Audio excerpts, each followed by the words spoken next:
So to start off, you're gonna need two pieces of book board. I have two that are 5 1/4 by 7 3/4 because I want my sections to be 5 by 7 1/2, so I kind of added on a 1/4 inch each way. You can do a full decorative paper Coptic binding, which is what I usually do, but today I thought I would try something new.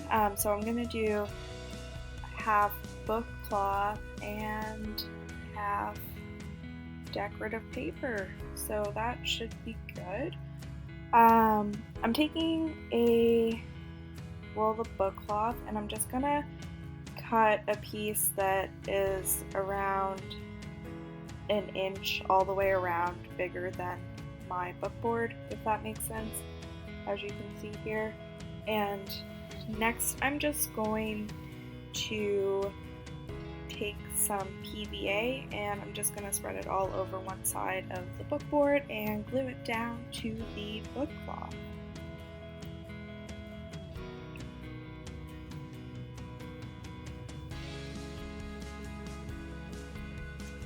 I like to just flip it over and make sure there's no bubbles or anything that looks like it's not sticking. Now I'm going to take an X-Acto knife and I'm going to do kind of a curve to cut off the corner. You don't want it right at the edge of your book board, but you want it to be very close. This is just so there's no exposed board when you're done gluing the sides down. And also you don't want there to be too much because then it looks kind of bunchy and it just looks weird.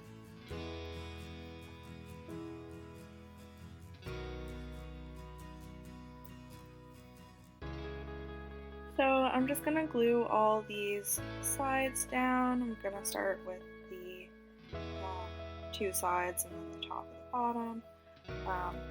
Kind of up to you. Just make sure if you start with one, you do, like if you do the top, to do the bottom next, and if you do the left, to do the right next, just so it folds correctly and doesn't look silly at the end. Now I'm going to take some decorative paper and I'm going to cut a piece that is quite a bit bigger than my book, just so I don't run out, and I'm just going to take a little piece of book cloth. You do want there to be a straight edge on your decorative paper just because it will be going over top of the cloth and you want it to look neat and tidy. So I am gonna glue this down. I kind of started and then realized I should probably measure out where I want it to end. So I'm doing 2 inches in, but there will be a little less of it exposed after I put the decorative paper on top. So now that that's all glued down, I'm gonna measure out where I want the decorative paper to end, and then I'm gonna just glue all there before I put it down. And when you're putting it down, just make sure you use the straight edge on top of the book cloth, just so, yeah, it looks right. I'm just gonna cut off any extra paper I have here. And I'm gonna cut off the corners like I did with the other one. And now I'm gonna glue down my book cloth first and then the decorative paper over top of it. Now we're gonna do the sides.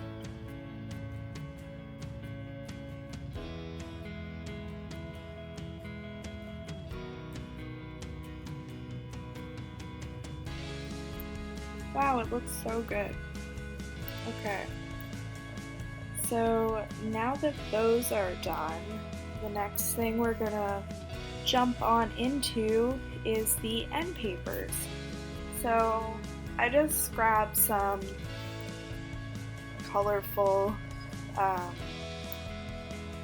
it's not quite cardstock, it's a little thinner, it's just from Michaels, but you can use Fabriano, that's my personal favorite, or if you could find like a thinner cardstock, you could use that as well. So I'm just gonna measure out the height of the book, which I'm just gonna do 7.5 because that's actually gonna be the height of my sections. And so I'm gonna cut that, and then I'm gonna cut the width of the end papers, which will be 5 inches, and you need 2 of these.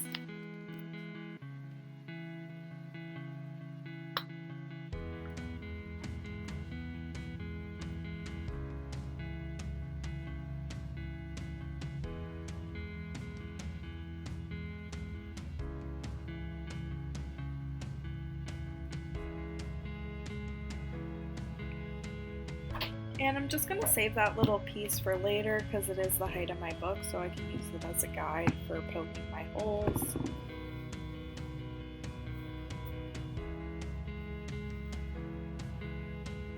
Now I'm going to take my book boards and I'm going to glue down the end papers. So I like to leave just a little bit of room around the edges, and I kind of just do it by eye. You can definitely measure it if you're more comfortable doing it that way. And you can also make your end papers smaller if you want more exposed cloth or paper, but I just like the way it looks like this, so that's how I do it.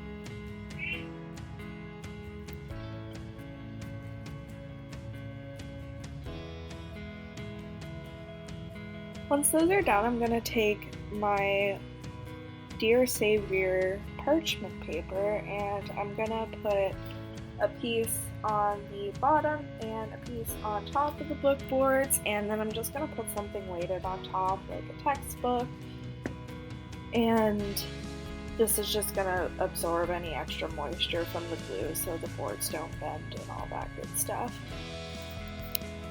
Now, I already have some pre-prepared sections, so I took sections of 4 sheets of paper, which I'm just going to fold in half and make sure they have a nice crease with my bone folder. I have 6 of these bundles of paper. If you do want a thicker book, I'd recommend doing more, but I didn't want to make a super large book, so this is how many I'm doing. You also don't have to use 4 pieces of paper. I wouldn't recommend using too much more, but definitely use at least 2. Now that those are all done, it's time to cut them to the size we want them. So again, I wanted mine to be 7.5 inches tall and 5 inches wide. So I'm going to start out with the height, and then I'll move along to the width of the sections. Fun fact, the band-aid on my finger was actually because of I was originally cutting the sections and then I accidentally cut my finger and I got a bit of blood on them, so I started over and here we are. Everything's coming up.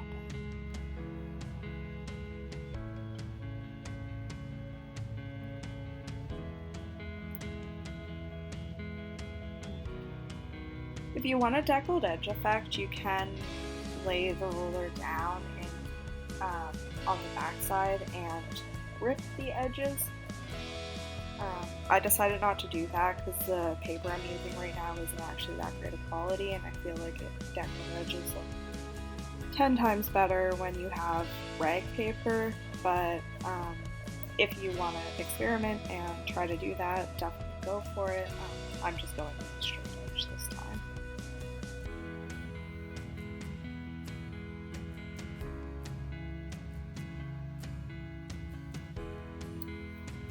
Now we're going to take that little piece of paper we saved. If you didn't save one, you can cut a little piece that is 2 inches by the height of your book. So mine's around 2 inches by 7.5. Just gonna fold it in half, and pretty much we're gonna use this as the guide for poking our holes. I normally don't really fully measure this, but where it is a Coptic binding, people will see if your holes aren't evenly spaced out, and that's totally okay if that's the look you're going for, but I kind of want mine to be evenly spaced out, and I've decided I want 7 holes. I would recommend at least making 4 holes. You can make more. Obviously, the more holes you make, the more structurally sound it's going to be. But if you prefer less, that's totally okay. I kind of like the look of less of them myself, but here we are.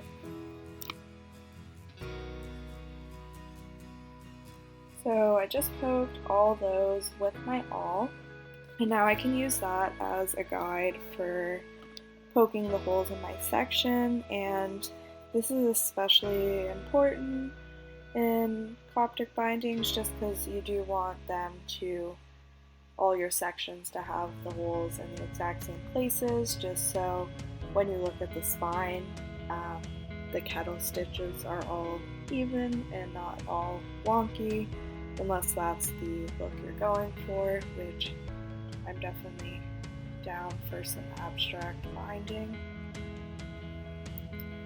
So here we are. See, they all look like they're in the same spot, so we should be all set. We do need to poke some holes in our book boards as well.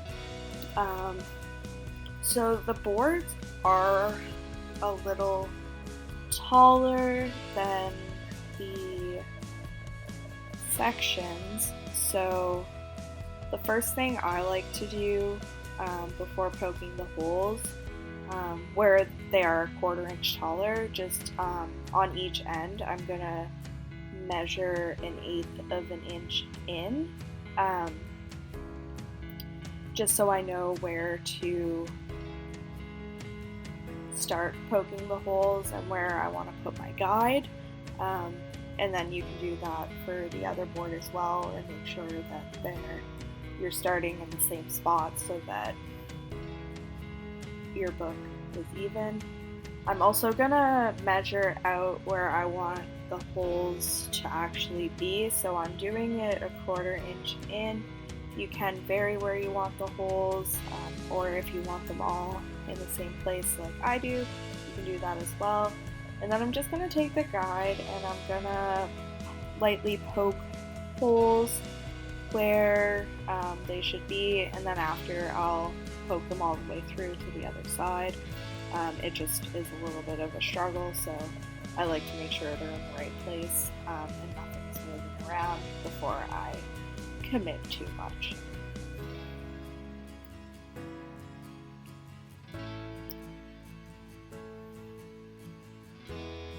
Make sure to be really careful when you're poking the holes through the book board. I feel like I'm always getting injured while binding books. Maybe it's just me, but I have stabbed my finger with an awl, and trust me, it is not a fun time.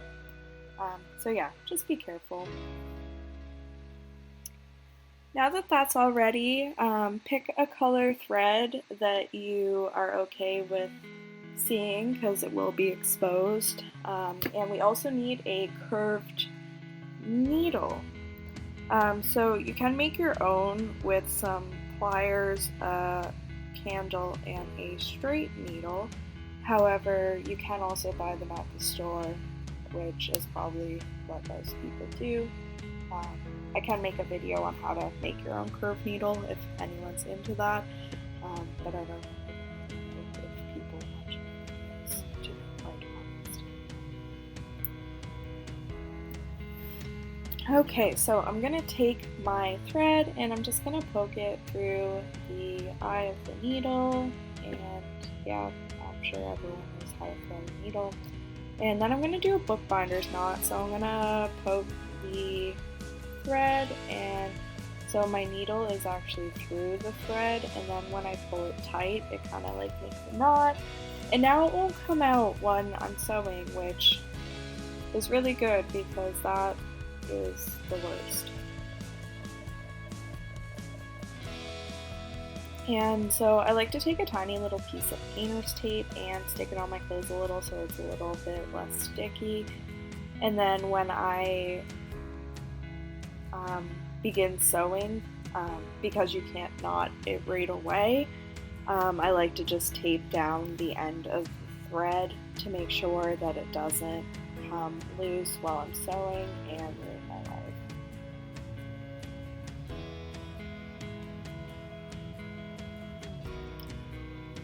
After that's done, this is where it gets a little tricky. You do have to poke it through the inside of your book board.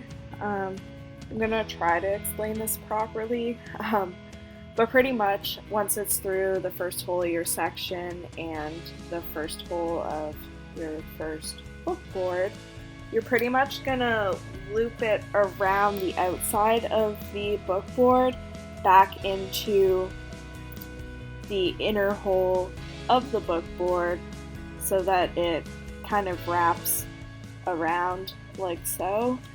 And then you can do this however many times depending on the thickness you want it to be. I only really do it twice, so the second time I'm not going through the hole again, I'm just looping it under the thread so that it creates a little knot. And then once that's done and it's all tight, I'm gonna go back through the first hole of my first section.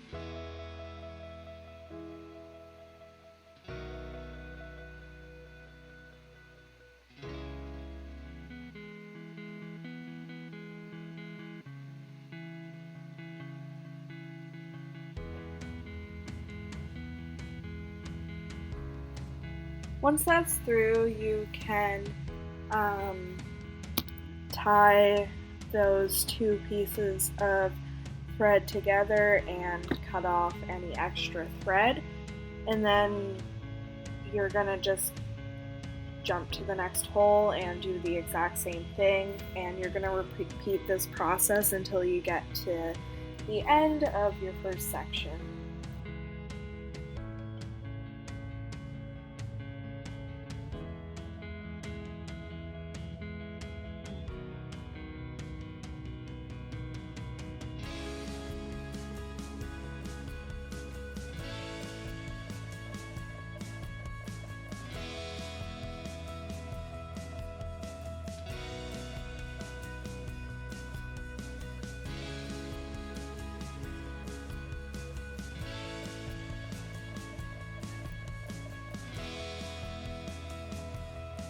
Okay, so now that I'm at my last hole, I am still going to loop it under and make that knot. I'm just not going to put it back into the section because this is where we get to jump to our next section. So instead of going into the first one, we're going to take section number 2 and jump into the first hole there, and pretty much we're repeating the same process, except this time we don't have to go around the book board. You're just going to pull the thread out and then you're going to loop it under the thread that's in between your first section and the book board, and then kind of make a little knot and then poke the needle back through the hole, and so on and so on.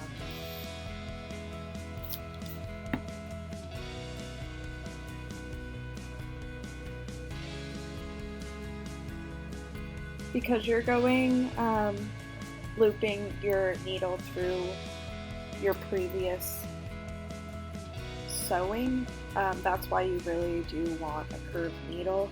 It just makes your life 10 times easier, despite it still sometimes being a little bit of a struggle.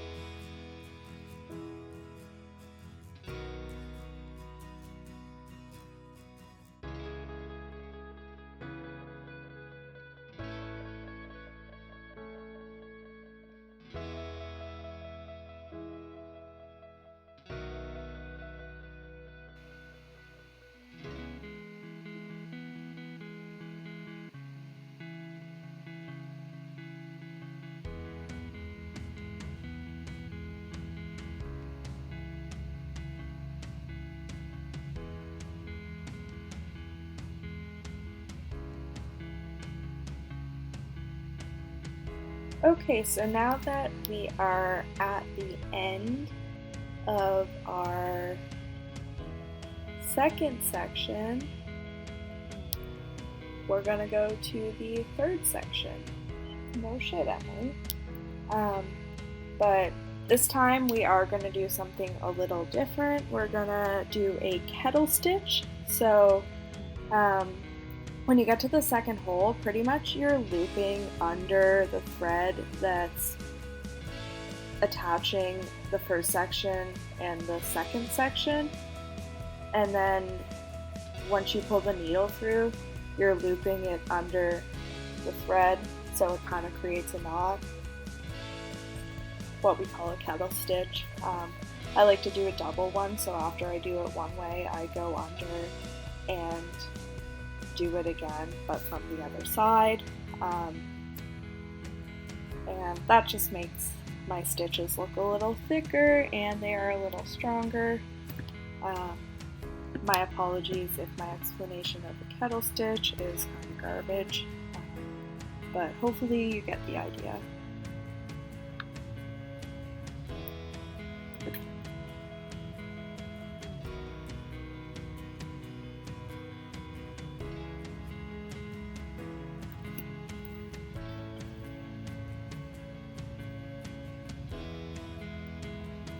So from here on, you're kind of just sewing all of your sections the same way you sewed on the first one, doing kettle stitches after each hole, and then going back in, continuing on.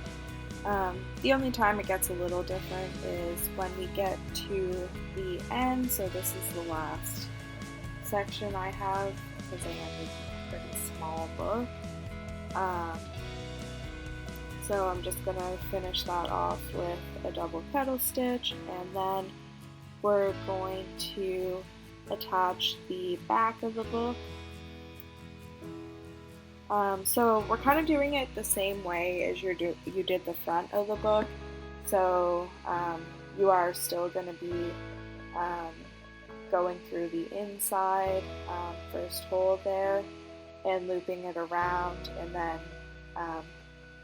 looping the needle under the thread so that it creates a knot, and just in case anyone gets confused, your last section will have been sewn through twice because you do have to poke back through into your last section here. And yeah, so pretty much you're just doing the same thing you did for the cover. I don't know why I made it more complicated than it was.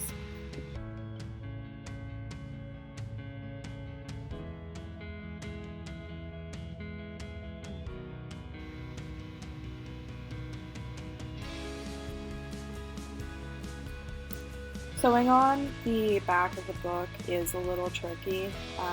It is hard to do it and still keep your sewing tight. Just remember, don't try to tighten it too much because then you can rip your pages, and that is an awful feeling. Okay, so we made it to the last hole. We are still alive. We're still doing good. To finish it off, I like to just loop it under the thread and make a little knot. I do a double knot because I have trust issues. And then any extra thread you can just cut off. And yeah, that is a Coptic binding. I think she's pretty cute. If you have any questions, you can leave them in the comments below. Otherwise, happy bookbinding, and thank you for watching, all two of you.